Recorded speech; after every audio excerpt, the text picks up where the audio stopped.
नमस्कार दोस्तों, cricket line गुरु के यूट्यूब चैनल में आप सभी का तहे दिल से स्वागत है। उम्मीद करता हूं आप सभी सुरक्षित होंगे, अपना और अपनों का ख्याल रख रहे होंगे। भाई साहब, न्यूजीलैंड जो है वो फिलहाल जिम्बाब्वे के टूर में है। 2 टेस्ट मैचेस की सीरीज है, जिसका पहला मैच तो बेहद कन्वीनियंटली न्यूजीलैंड ने जीत लिया था 9 विकेट से, और ऐसा ही कुछ हम एक्सपेक्ट करते हैं इन दिस अपकमिंग कॉन्टेस्ट। भाई सेकंड टेस्ट मैच जो है कल यानी कि 7 अगस्त को दोपहर 1:30 बजे से इंडियन टाइमिंग के हिसाब से शुरू होगा। दोनों टीम्स के बीच मैदान वही रहेगा, बुलावायो का क्वींस स्पोर्ट्स क्लब स्टेडियम।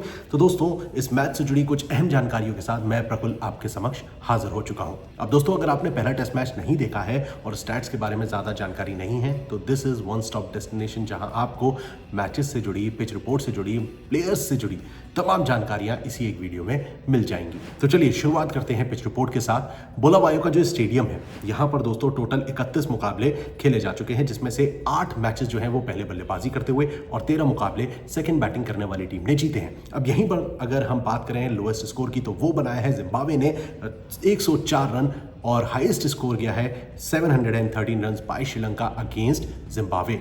अब आते हैं कि भाई एवरेज स्कोर क्या रहता है, मतलब first, second, third, fourth inning का एवरेज स्कोर कैसा है। तो दोस्तों, पहले इनिंग में यहां पर स्कोर जाता है 300 पार, 318। सेकंड इनिंग में 381 तक स्कोर जा सकता है। थर्ड इनिंग का जो एवरेज स्कोर रहता है वो है 222 रन, और फोर्थ इनिंग में जाकर 172 का एवरेज स्कोर रहता है। तो दोस्तों, ये थी पिच रिपोर्ट, जहां पर टॉस की अगर हम बात करें तो कैप्टन्स जो हैं पहले गेंदबाजी करना पसंद कर सकते हैं, just to be on a safer side. लेकिन जो पहले टेस्ट मैच का अगर मैं कॉन्टेक्स्ट दूं, तो भाई साहब जिम्बाब्वे ने पहले बल्लेबाजी करने का फैसला लिया था, लेकिन वो किस हद तक सही गया था वो तो हम सभी जानते हैं। 9 विकेट से न्यूजीलैंड वो मुकाबला जीती सेकंड बैटिंग करते हुए, और जिस तरीके से यहां पर न्यूजीलैंड ने डोमिनेट किया है, चाहे पहले बल्लेबाजी करे चाहे second, New Zealand is going to win this game. लेकिन किस हद तक, क्या न्यूजीलैंड डोमिनेट करेगी, और कौन से ऐसे खिलाड़ी हैं जिन पर हमें नजर रखनी चाहिए।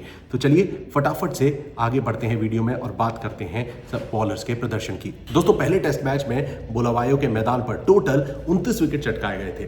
22 विकेट पेसर्स ने और 7 विकेट स्पिनर्स की झोली में गिरे थे। तो वो कौन से हैं फास्ट बॉलर्स जिन पर हमें नजर रखनी चाहिए न्यूजीलैंड की ओर से? क्या वो है मैट हेनरी, विलियम ओरोर? अब नेथन स्मिथ जो कि न्यूजीलैंड की ओर से खेल रहे थे, वो इंजर्ड हो चुके हैं, वो खेलेंगे नहीं। जेकब डफी क्या एंट्री कर सकते हैं टेस्ट क्रिकेट में, वो देखना होगा दिलचस्प। यहां पर दोस्तों, अगर आप बात करते हैं हेड टू हेड कंपैरिजन की, तो अभी तक जिम्बाब्वे न्यूजीलैंड के खिलाफ एक भी टेस्ट मैच नहीं जीती है। दोस्तों, 18 मुकाबलों में से 12 मैचेस न्यूजीलैंड के पक्ष में रहे हैं, और 6 मुकाबले जिम्बाब्वे ड्रॉ कर पाने में सक्सेसफुल रही है। तो क्या ये एक हिस्ट्री मेकिंग कॉन्टेस्ट हो सकता है?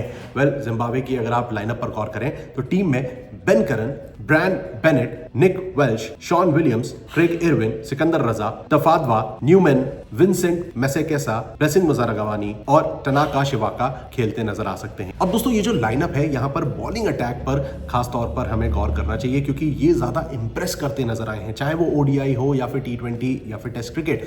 जिम्बाब्वे का बॉलिंग अटैक हमेशा ही इंप्रेस करता है। लूप होल्स आते हैं इनकी बल्लेबाजी में। गेंदबाजी पे जब आप गौर करते हैं तो यहां पर ब्लेसिंग मुजारगवानी इंपॉर्टेंट रोल प्ले कर सकते हैं, जिन्होंने न्यूजीलैंड के खिलाफ उनकी फर्स्ट इनिंग में 3 विकेट चटकाए थे 2.8 की इकोनॉमी से। टनाका शिवाका के हाथ भी 2 विकेट लगे थे in the very first inning, जहां पर वो 2 विकेट निकालते हैं 2.8 की इकोनॉमी से। और रही बात न्यूमैन की, तो ये दोनों ही इनिंग्स में न्यूजीलैंड के खिलाफ 2 विकेट लेते हैं, एक विकेट दोनों इनिंग्स में आए थे। 36 का एवरेज रहा था। तो बॉलिंग अटैक डिसेंट है।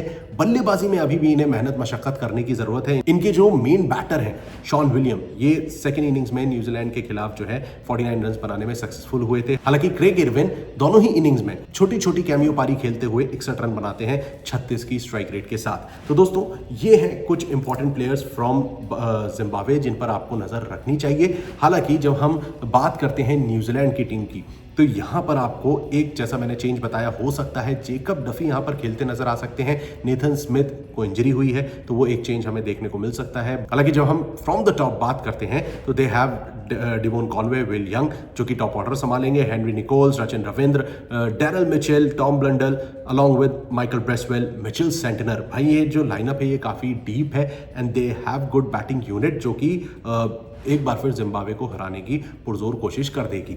रही बात की प्लेयर्स की, तो डिवोन कॉनवे ने भाई अच्छी प्रदर्शन किया था जिम्बाब्वे के खिलाफ। पहली इनिंग्स में उन्होंने 88 रन्स की पारी खेली थी। हालांकि स्ट्राइक रेट 51 का जरूर था, लेकिन डिवोन कॉनवे पर आप एक बार फिर भरोसा रख सकते हैं अलॉन्ग विद विल यंग, जो कि 41 रन की पारी खेलते हैं। टॉप ऑर्डर में डिवोन कॉनवे के साथ एक अच्छी साझेदारी भी कर सकते हैं। 58 का स्ट्राइक रेट इनका रहा था पहले मैच में। और जहां तक बात है मिडिल ऑर्डर की, तो आपके पास है डैरेन मिचेल, जो कि पहली इनिंग्स में 80 रन जोड़ चुके हैं। 67 की स्ट्राइक रेट है, तो he is also in good form और उनसे भी आप बेहतर प्रदर्शन की उम्मीद कर सकते हैं। दोस्तों ये तो हुई बात बल्लेबाजी की, जहां पर जैसा मैंने आपको बताया टीम के पास रचिन रविंद्र जैसा खिलाड़ी है, जिससे इस टेस्ट मैच में बेहतर प्रदर्शन की आप उम्मीद करेंगे, क्योंकि काफी लंबा अरसा हो चुका है रचिन रविंद्र के बल्ले से कोई अच्छी इंप्रेसिव नॉक नहीं आई है। And the same goes with Tom Blundell and Michael Bracewell as well. तो टीम के पास लाइनअप है।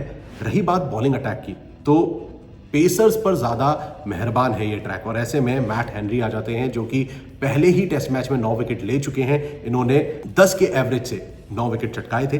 रही बात मिचेल सैंटनर की, तो सेकेंड इनिंग में आते आते जिम्बाब्वे की जो सेकेंड इनिंग्स थी उसमें इन्होंने 4 विकेट चटका दिए थे। वो एक ऐसा मोमेंट था जब पिच थोड़ा सा स्पिनर्स को फेवर कर रही थी।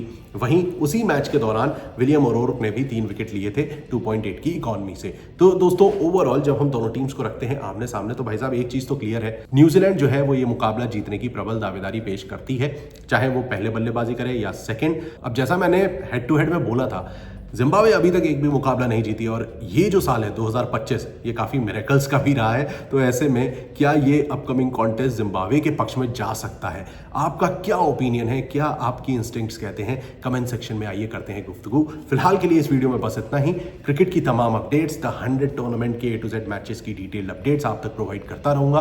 तो उसके लिए सब्सक्राइब करें क्रिकेट लाइन गुरु चैनल को, और नोटिफिकेशन की घंटी बजाना ना भूलिएगा, जिससे आप कोई भी वीडियो, कोई भी इंफॉर्मेशन मिस ना करें। So stay tuned and keep watching Cricket Line Guru.